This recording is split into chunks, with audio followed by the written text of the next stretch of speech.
డోర్కి ఏదో అంటించారు స్టూపిడ్స్కి టైం లేదని. అది నిన్న సాయంత్రం 7:30 తర్వాత డోర్కి పెట్టాను. ఎందుకో నా ఇష్టం, నా డోరు. నిన్న అంటే ఒక ఇమోషన్కి గురయ్యానండి నిన్న. దాని తర్వాత ఇది పెట్టాలని పెట్టాను. అయితే నేనే స్టూపిడ్నా అన్నానా? మరి అంతే కదా. అంటే ఇది ఒకటే ఎమోషన్ ఉంటుందా నాకు? వేరే ఎమోషన్ ఉండదా? ఇంకో ఎమోషన్ ఏదో గురై ఉండొచ్చు కదా. అవును కదా. ఓకే. సో అంటే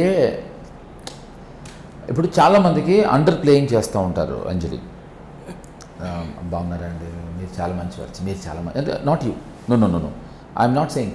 చాలామంది అండర్ ప్లే చేస్తారు. ఎలా తెలుసా? మీరు చాలా గొప్పవారండి అంటూ ఉంటారుగా. అందరం అదే మాట్లాడతాం, ముందు వెనకాల అందరం అలాగే మాట్లాడతాం, ఏది నిజం చెప్పాం. అందరం every one of us pretend. నేను దాని గురించి మాట్లాడలేదు. మీరు ఒకరు, ఆర్జీవి గారు ఒకరు, మీకు కొంత బంచ్ ఆఫ్ గ్రూప్ ఉంది. వాళ్ళు మాత్రమే పిచ్చోళ్ళు, అందుకనే అంటారు. వాళ్ళు మాత్రమే మొహం మీద కుండ బదులు కొట్టినట్టు మాట్లాడేస్తారు. అందుకనే పిచ్చోళ్ళు అంటారు. ఎందుకంటే అలా ఏమనుకోవట్లే, ఇంటెలిజెన్స్ అంటున్నారు తెలుసా మీకు, ఇంటెలెక్చువల్స్ అంటున్నారు అన్నారు. ఎందుకు అంటే అదే అంటున్నారు, కావాల్సిన వాళ్ళు అంటారు, మాకు కావాల్సిన వాళ్ళు తక్కువ మంది ఉంటారు. So what I'm saying is చాలామంది they want people to think they are good, most of the people in the world. So ఏం చేస్తుంటారు, మీరు చాలా ఎక్కడ సార్ మీరు చాలా తెలియగలవారంటే నేను కాదు అని మామూలుగా అంటూ ఉంటారు జనరలీ. నా ప్రాబ్లం ఏంటంటే అంత టైం వేస్ట్ అయిపోతూ ఉంటుంది. ఇప్పుడు వాడు నాకన్నా ఇంటెలిజెంట్ కాదు అని తెలిసినప్పుడు కూడా ప్రిటెండ్ చేసి మాట్లాడుతూ ఉంటారు. సో మనం ఇంటెలిజెంట్ అని చెప్పేయాలి. అండర్ ప్లేయింగ్, సబార్డినేషన్ చేయకూడదు. ఎందుకు చెప్పనా? కరెక్ట్. అప్పుడు వాడికి ఫస్ట్ అర్థం అవుతుంది, ఒరే నేను నీకు తెలియగలరా, నాకు టైం లేదు, నువ్వు ఏం చెప్పాలనుకుంటున్నావు చెప్పాను. And stupids, I don't have time for stupids అని అంటే, ట్రస్ట్ మీ, నాకు తెలుసు 3-4 ధైర్యంగా వాక్ చేశారు నా ఆఫీస్లోకి. మిగతా వాళ్ళు అందరూ మాకేనా అన్నారు. I loved it. సో నేను పెట్టినది కరెక్టే అని. పెట్టింది 100% కరెక్టే. బట్ టైం వేస్ట్ చేసేవాళ్ళు ఖచ్చితంగా రారు. మీరు తెలిసిన వాళ్ళు, మీరు బాగా తెలిసిన వాళ్ళు డెఫినెట్గా వస్తారు, నో డౌట్.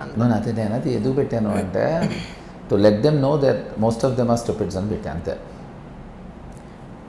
అసలు యు ఆర్ స్మార్ట్. ఎందుకో 3 ఏళ్ళు ఆడుకుందండి నాతోటి అస్సలు. సరే నేను అలాగే అనుకుందామా, ఒక్క మెసేజ్ మీ వైపు నుంచి వచ్చిందా? నేను వాయిస్ పంపిస్తే మీరు ఒక్క వాయిస్ అన్నా పంపించారా? అంటే నేను ఏమనుకున్నానంటే పంపించి ఒక్క మెసేజ్ అన్నా అదే అప్పుడు లేదు కదా. ఎక్కడైనా రెస్పాండ్ అయ్యారా అసలు మీరు? అంటే అక్కడ నాకు అప్పుడు వచ్చిన మ్యూజిక్ అంటే నిజమైన అమ్మాయి భావ్యమా మీకు, దీంట్లో ఎంత డెప్త్ ఉంది అని అనుకున్నాను తప్ప April 1st రోజున పటాపంచలు అవుతుందని అనుకోలేదు. ఎనీవేస్ దాని గురించి మనం అలా ఇంటర్వ్యూ అంతా మాట్లాడుకుంటూనే ఉందాం. So that's the reason I put that board called stupid. అది ఆ స్టూపిడ్ వెనకాల ఉన్న చిన్నపాటి స్టోరీ.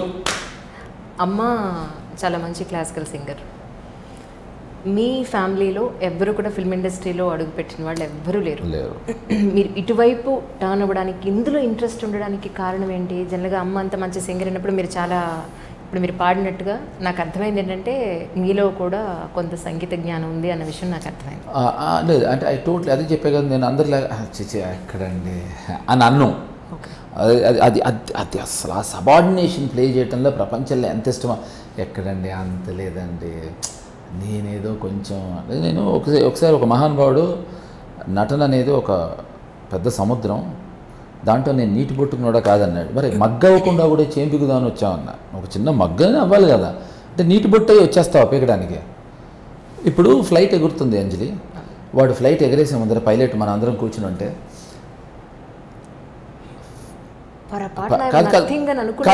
కాదు ఫ్లైట్ ఎగరేయటం అనేది చాలా గొప్ప విద్య. నాకు పెద్ద రాదండి, ఇంతే వచ్చు అంటే కూర్చుంటావా?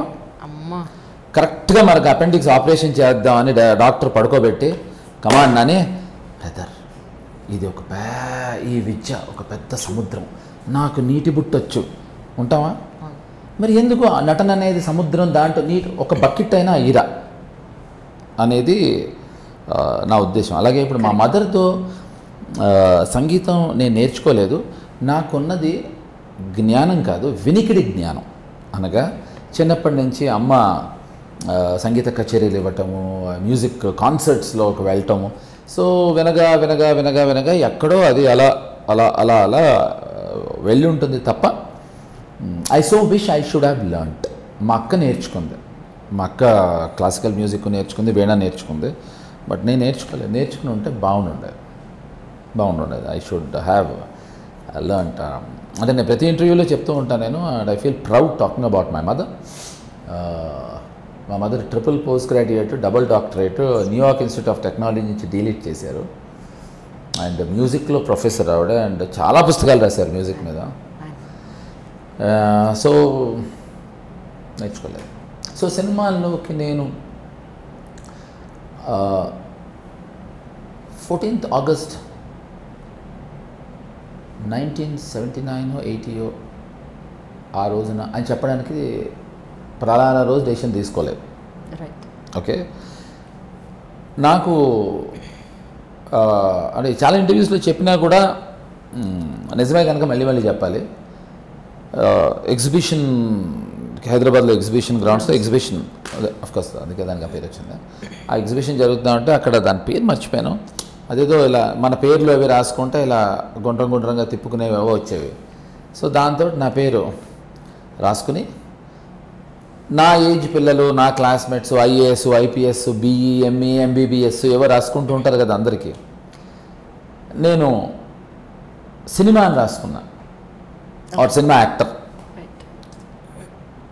దట్ మై సిస్టర్, తన పేరు వైజయంతి, తను ఫస్ట్ చూసి మా అమ్మకి చూపించింది. అంటే మా అక్క కంప్లైంట్గా కూడా చూపించలేదు.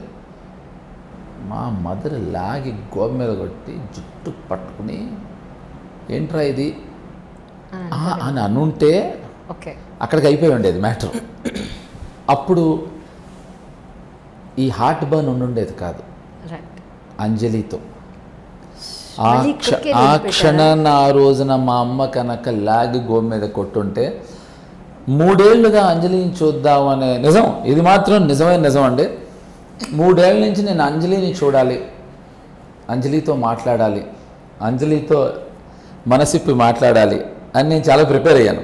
అవునవును, నేను అంజలి అందుకే ఒక మెసేజ్ కూడా పెట్టలేదు కదా. నేను అంటే కాదు, బాగా ఇష్టమైన వాళ్ళకి మనం కొంచెం దాన్ని యాజ్ యూ నో ఇంగ్లీష్లో టీజింగ్ అంటాం మనం. So you want to tease them, you want to wait and you want to see how much emotion is there in the depth of their emotion అని అనుకుంటాం. ఆ రోజు మా మదర్ చేసి ఉంటే బాగుండేదండి. చేయకుండా మా మదర్ చూసి చిన్న చిరునవ్వుతోటి, చూడరా యాక్టింగ్ అనేది అవ్వచ్చు, డైరెక్షన్ అవ్వచ్చు, దర్ ఆల్ అన్ని సబ్జెక్ట్స్ రా, సైన్సు ఏదో ఫిజిక్స్ ఏదో మనం అన్ని సబ్జెక్ట్స్ లాగా అదొక సబ్జెక్ట్ రా. చూసారా అంజలి నవ్వుతుంటే నేను డిస్టర్బ్ అవుతున్నానండి, ఇంత కోపం మీద ఉన్న అంజలి మీద. పర్లేదు. సో అందుకని you should give enough attention to it. అదేం పెద్ద ఆర్తాయితనంగా అంటే ఒక 7-8 years కుర్రాడికి వాళ్ళ మదర్ కూర్చుని ఇలా చెప్పటం అనేది క్వైట్ రేర్గా జరగచ్చు. నువ్వు సీరియస్గా తీసుకోరా, తప్పే ఉంది, it can be a profession అని వదిలేశారు అక్కడ. మా అమ్మ సినిమాలు చేస్తావా, సినిమాలు ఏంటరా, మన ఇంట వంట లేవు కదా అని ఏం వదిలేసేది. And then thanks to my dad, by the age of 9 he made me finish. నన్ను ఆయన వివేకానంద గారివి 16 volumes ఆయన రాసిన బుక్స్ ఉన్నాయి, 16 volumes. At the age of 9 నా చేత చదివించేశారు. And I finish reading at the age of 9. Okay. So అలా ఎప్పుడో ఎక్కడో ఎందుకు ఎలా తటస్థించిందో తెలీదు. అంజలి కాదు, సినిమాలో చేద్దాం వద్దాం తెలీదు Anjali. I don't know when and how.